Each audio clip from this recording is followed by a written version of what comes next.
and welcome to NewFilmmakers Los Angeles in partnership with Movie Maker magazine. My name is Danny DeLillo. We're here at the South Park Center, and I'm delighted to be joined with Adam with his fantastic film, Men Grieving. Let's take a look at the clip. How much of this is all of it. All of it? All of it.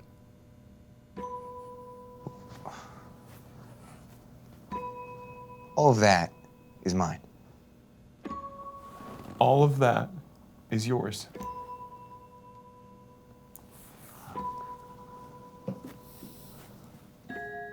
Adam, thank you so much for bringing your film to NewFilmmakers. Welcome to the family. Thank you so much. It's a nice, I'm feeling a nice big warm hug from the big old family. The big old family, and you're a trooper because you literally flew in for another festival to be with us yesterday. So That's right. Thank you so much for making that happen. Don't you forget it. Okay? Yeah. Now you owe me one. I'm just kidding. I always love it when I see a unique story and I'm like, oh my goodness, I've never seen it in this style. I've never seen it played out like this. It was so special to watch. But for those that haven't seen it, tell us a brief synopsis. Yeah, okay, so essentially it is a dark comedy about two guys stuck in a waiting room, and they have to confront their emotions and each other as they fill out paperwork for an experimental drug that may or may not have the power to take their grief away forever. I mean, geez, wouldn't we like that to exist? I mean, my goodness, right? Maybe it would be nice. Yeah. Maybe, or it might actually be a bad thing because true. because grief is such, It's a as you know, complex thing. I'm presuming you've we've all, experienced no. it, right? Yeah. I think that's the beauty of it, though, is that we've all been through grief, right, in some form of a way, but it's also a process we have to go through, right? And we don't know when it starts or when it finishes. 100%. It's kind of one of those core things that makes us like human, right? Yeah, so it's like true. it's that kind of double-edged thing where like it would be so nice to be able to lift that. Yeah. But at the same time, it's so important to like the human experience. It's so true. It's so true. Yeah. Where did the inspiration come for you? When you decided to be like, okay, I'm gonna make this film, where did that start? Yeah, no, I mean, that is like the question, right? It's like, where is this coming from? Why are you doing this? And honestly, it kind of first comes from this place of frustration, which we kind of briefly talked about at the screening. Yeah.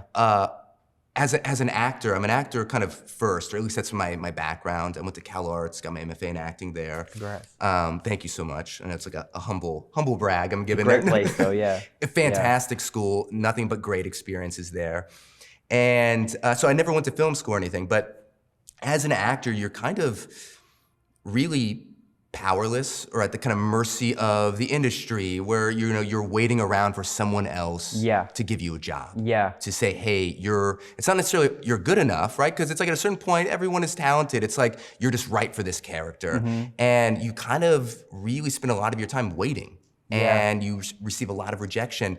And so I was like, you know what? I am going to make my own opportunity. Yeah. I'm gonna write a part for myself and for my good friend who I went to Cal Arts with, and I'm gonna direct it, and I'm gonna get a team of people who also didn't go to film school, and we're gonna like figure this thing out. Amazing. Yeah. So that's where it came from. Really, but I love again. I think it's so great just to actually say, you know what, I'm gonna make something myself. Yeah. And then the title is fascinating because let's face it, men don't know how to grieve, it's not something we're supposed to keep it in, we're supposed to not do it, but actually we really should release a lot more than we actually do. Yeah. Because it leads to a lot of problems. Totally. And so I love that you circled around these two characters who are both going through different things, and just that kind of that awkwardness sometimes that comes with grief, and then especially men who don't know how to talk to each other about grief, and then going through your own grief, and it's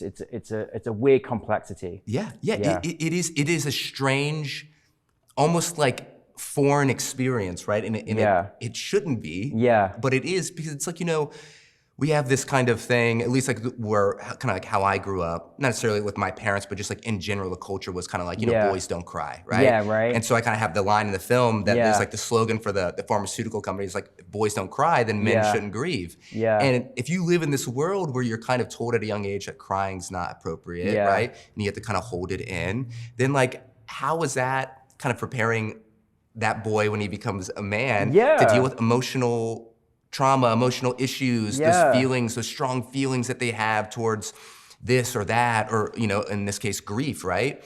And it's really funny because I feel like a lot of the films that kind of circle around this idea that at least like kind of like in pop culture or more mainstream films are like, you know, boxing films, right? It's two emotionally stunted men that usually have some sort of beef with each other, right? Yep. And they can't talk it out, so they go into a ring and they fight. Yeah. And this film kind of, as you kind of know with the ending, kind of flips that on its head, right? Where it's kind of so more so these guys need, perhaps maybe they need to bond. They need to talk about their trauma. They need to talk about, or maybe be, you know, quote unquote, intimate with each other, right? Show each other some sort of compassion. Yeah. And then when we see, not spoiling anything, but when we see a little bit of that, it's played for both laughs and drama. It's what they need. It's what it all kind of feels like it's building towards, but it's so fragile. It's so fragile, that it breaks at the slightest moment of outside, you know, interference. And I kind of love how you set it. Almost felt like I was in some sort of mystical world, you know, in some sort of little different stratosphere, in this one room for the longest Taco Tuesday in the world, you know, which was amazing to sort of see. And then the idea of being like left in a room with someone, it's already, you give as an audience member, we're like, oh God, that would just be awful, wouldn't it? Like we all start internalizing what it was. I just want to say, actor performances, really, really fantastic. Like just the way that you both played off each other was unbelievable. I appreciate it. I did not pay him to say this at all.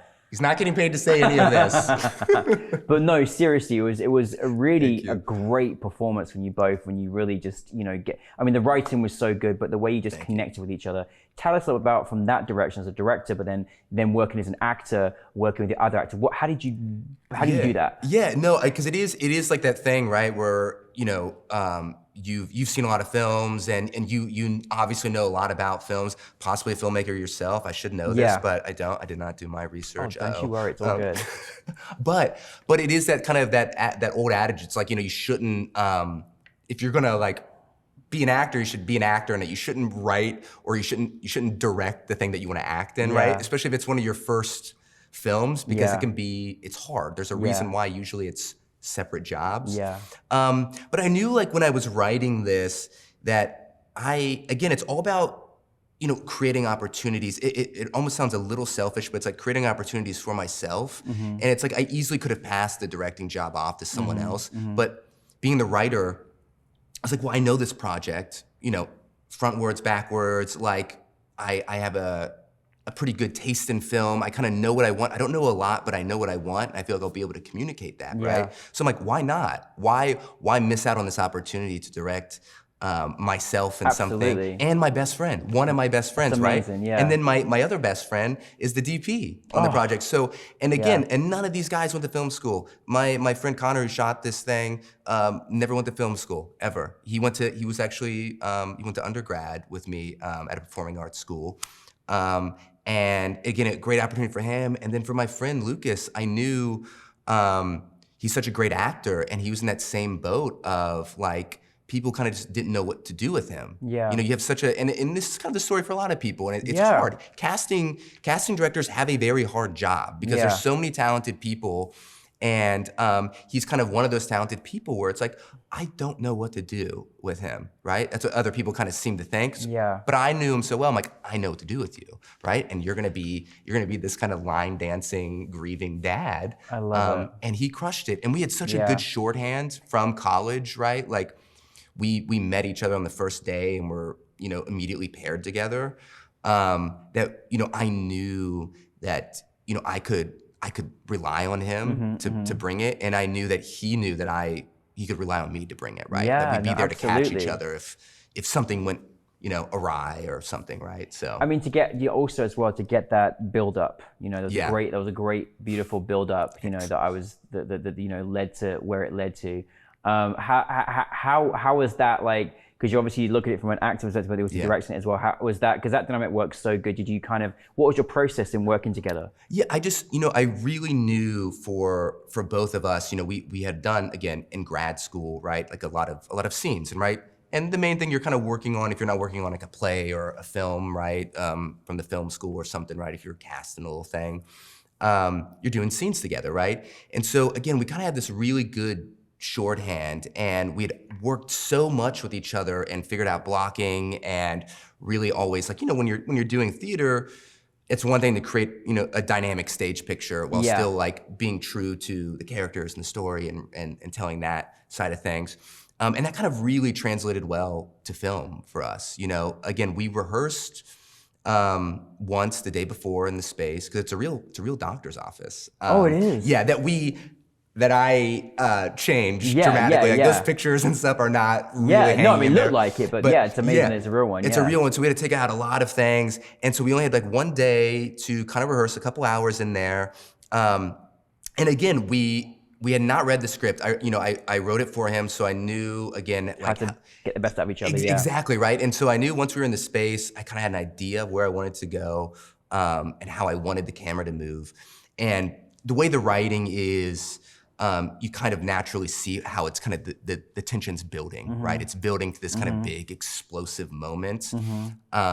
And I think it kind of benefits us as well, having a theater background, that we have this one long take, right? No, so it's it great. feels like theater. And when you're in that kind of world, you kind of understand too, if you understand the characters and you have a great scene partner, right? You kind of understand where that tension's going to go. And so we're able to really feel it out and kind of just naturally like get there. Yeah, absolutely. And again, I think you worked really hard to get all those elements, in there, and it was like an explosion of a volcano. It was amazing. Great writing. You really did a really great job directing, and a great build up with your best friend. I'm glad that you found each other and you work with people that you love. I think that's also an important thing as well. Looking back on the project, having decided that I'm going to make my own work, I'm going to do this. How do you feel now, like sharing this at a film festival, experiencing it? Like, what is that experience like now after deciding to do this? Literally, it's like that thing when you see this thing that you've worked on, and it's like, again, I just see all the problems, right? Initially, that's what I'm like always seeing. But it is so, if I get that negative side away, right? Because it's like I'm already at that point where I'm ready to go on to the next thing, you know? But I will say this, I mean, like, it's awesome. I mean, like, I didn't make this for myself just to watch, you know what I mean? It's made for an audience. It's made, again, it's supposed to be this uncomfortable, tragic comedy roller coaster, and it's awesome to see with people. And it needs an audience, doesn't it? Your film needs an audience, obviously. It so does, and it's so much fun. Like at this point for me too, it's like, as much as I am maybe sick of watching my film, right? It does not get old to see a bunch of strangers who are now my family. NewFilmmakers LA. Watch the film and like it resonate, and then like squirm and laugh and like get excited at the kind of climactic ending and stuff. It's so rewarding, right? And it's like one of the main things I've taken away from kind of being able to direct my work and write and act in it. It is so rewarding to kind of now call myself a filmmaker. I feel like that side of things is where it's at. That's where the juice is at. You've worked at all parts now, writing, directing, acting, and everything else in between. So amazing. What are we gonna see next, Adam? What's going on next? So again, like that's the question, right? And the next project I'm currently writing and developing is going to be a short film. First, right now, that's where I'm working with it as right now, but ideally I want to turn it into a feature. And it is a short about my grandfather, who is or was an American bullfighter and rodeo clown. Oh wow! Yeah, who was a part of the National Hobo Association. He was a man that, and this is like fascinating. He couldn't read, couldn't write his whole life. Born on the 4th of July. Like, it's just like this stuff of like myth, right? And he had a very strange like relationship with his family and my mother. And so it's gonna be a story about them. Oh wow. And it's really nice. My mother's really excited that I'm pursuing this. But it's still gonna be in the vein of, a dark comedy as well. Because I don't think I can ever escape comedy. It's your forte. It's just something that like I like to make people squirm a little bit and give them the drama, but I gotta have some jokes in there, Well, you do it well, so that's good. So you have to delve into family history now as well. And how's that? It's kind of crazy because I never really knew my grandfather, And so it's kind of taking me on this whole journey to discover who this guy was.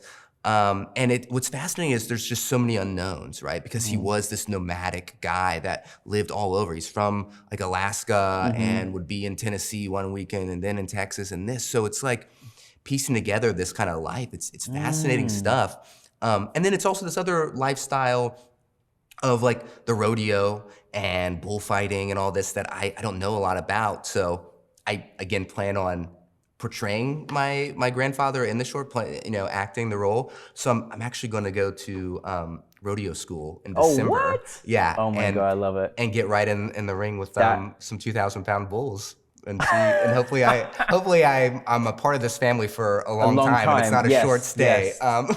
Yes, exactly. Yes. Wow, that's an amazing experience. I love how you're gonna immerse into it, and honestly, I think whatever you immerse into next, I know you're gonna give it your all and do a great job. So, well, listen, we're very proud of you, Adam. Thank you so much. Thank you. Thank you for bringing your film to us, and we're looking forward to your next project. So, thank you. Heck yeah! Thank you so much, Adam.